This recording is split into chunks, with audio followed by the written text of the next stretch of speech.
Hi, everybody. Minor Ramos here with Matters of Eternity. Thank you again. In this channel, we talk about overcoming losses, the aspects and emotional aspects of losing a loved one.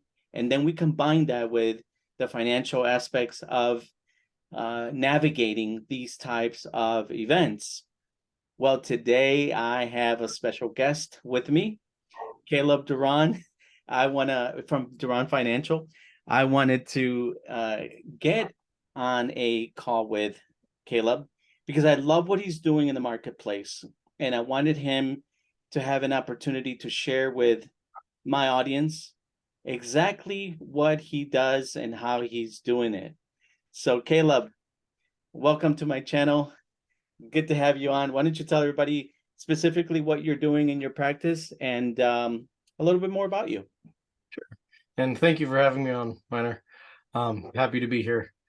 Duron Financial, we do financial services. So it's a variety of retirement planning, legacy planning, insurance planning, planning short-term, long-term, there's just a variety of ways that we help educate people on ways of making and saving money and preparing for the future. Awesome. And you have a specific area that you concentrate, like at a specific niche, right?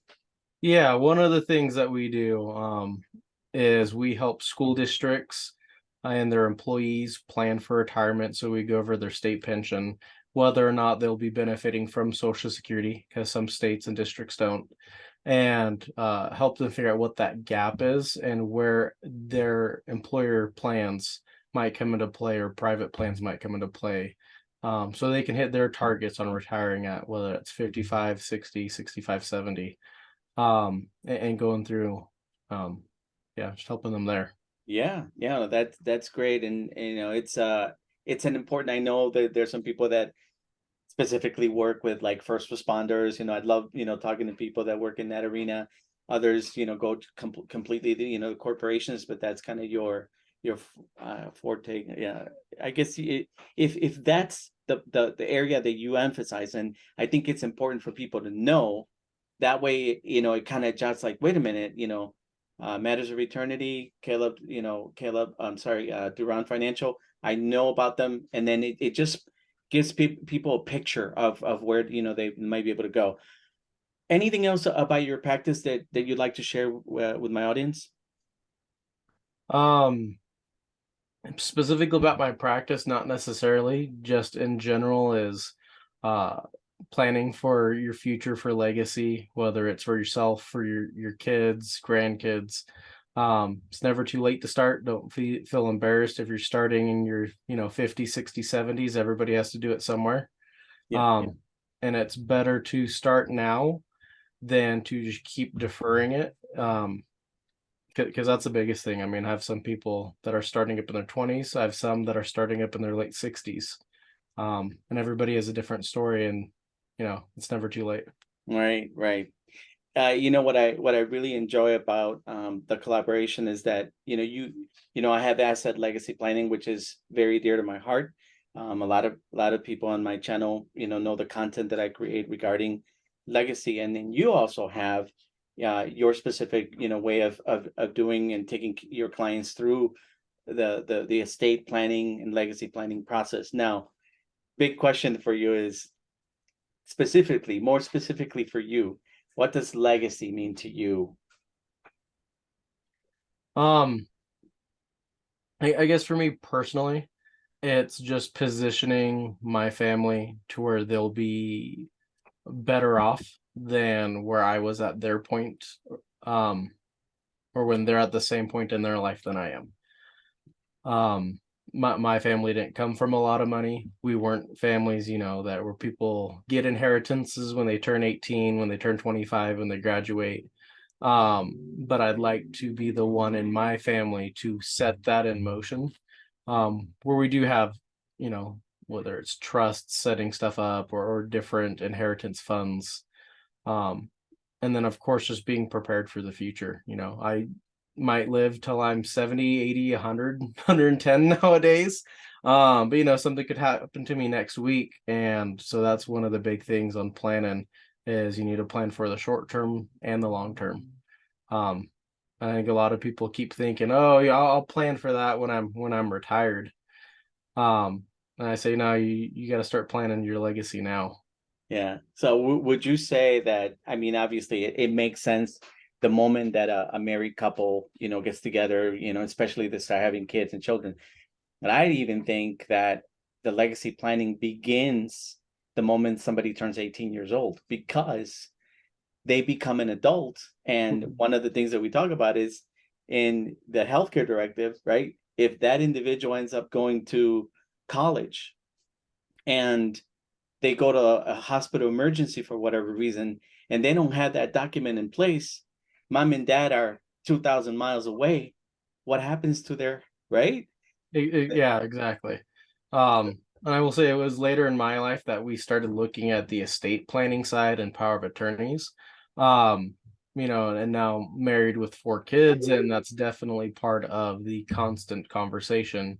But I had my first life insurance policy when I was 19, and I had that conversation with my parents, at 19 years old. Hey, if something happens to me, this is what I want done. This is what, a portion of the funds I want to be for, but this is what you guys can do discretionary wise. Yeah. And they weren't exactly comfortable with that, talking to their 19-year-old. Who Um, is? Yeah. and they still don't like it. We talk probably at least once a year about it, and we had our follow up with my parents and my wife's parents about 3 months ago, and it wasn't the most comfortable conversation for them. I'm a little bit more used to it because we have these kind of conversations all the time. Yeah. But it was still, hey, if something happens to me and my wife, this is kind of the expectation with the kids, and where to go from there. And hey, if something happens to me, this is kind of what I would like to happen if my wife's not around to make the decision.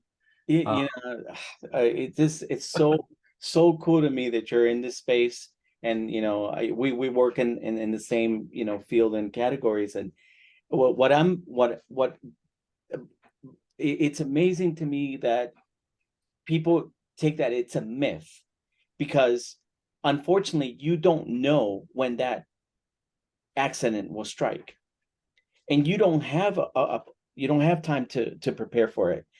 But what happens is, if you avoid it, it feels good here in the heart and in the mind. The problem is you're exposing your family to all these crazy things that could happen, right? So, and then, but the other side of it is, well, if we talk about it, we're going to be drawing into ourselves. I mean, come on, what kind of nonsense is that? Let's talk about it head on. And so I think, in a lot of ways, what you do and what I do is a lot like what a doctor does. When a doctor walks into a room and they have to deliver news to the family, I was in the hospital room with a family friend. He had cancer, and his wife, asked me.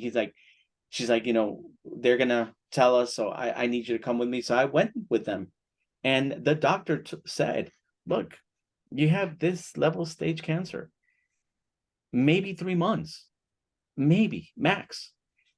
And all the doctor could say, because they're very logical. So all the doctors said, like, I'm sorry, right? 3 months. Now, it's a tough conversation, but it has to be had. And mhm. it's better for us to have that conversation ahead of time, before somebody has to be in a hospital room, or worse yet, a funeral. And then the family gets divided because everybody's scrambling, trying to figure out, well, no, no, no, this is what he would have wanted. No, no, no, I knew him better. And it's just like it divides the family. It's so hard to see this over and over again. Last thing for us today, I was talking to a pastor today. One of the conversations I had was a pastor about how he wants to bring this to the church, because he's had to do funerals where there was nothing in place, no life insurance, excuse me, no will, no preparation, and here's the thing is that individuals, I want people to understand, they are causing stress to the churches because the churches are having to cover this stuff. And it's like, and then, the churches don't necessarily have, tons of, of funds to be able to do this. But I mean, there's an aspect of this that I think we need to have conversations about, and really just open the conversation to, to everyone. So, Caleb, this is one of the fun, interviews. I'd love to have you on at some point, some other time, maybe, anything develops in your practice. If anybody is in the states that you operate in, and particularly to let everybody know. Yeah, so I'm based out of Utah. I'm near Salt Lake City. I have my teams in California, Texas, Illinois, Colorado are the four major locations we have. But we do work in like 15 states. So, and that's, will probably be added to by the time people start watching this. Yeah. But yeah, those are our main ones. All right, awesome. So guys, there will be a link in the description with some of Caleb's information, your YouTube channel. Let them know what that is, and maybe any of your socials. Yep. Everything's really simple. It's all Duron Financial. Okay. Pretty sure we got that on YouTube, Instagram, Facebook, Twitter. All right, sounds good. Well, listen, I want to thank you for your time. I know that this is going to be a blessing for my audience, and I want to thank you again. Hopefully, we can connect very, very soon. That sounds good. And thank you for having me. Thank you, everybody, for watching.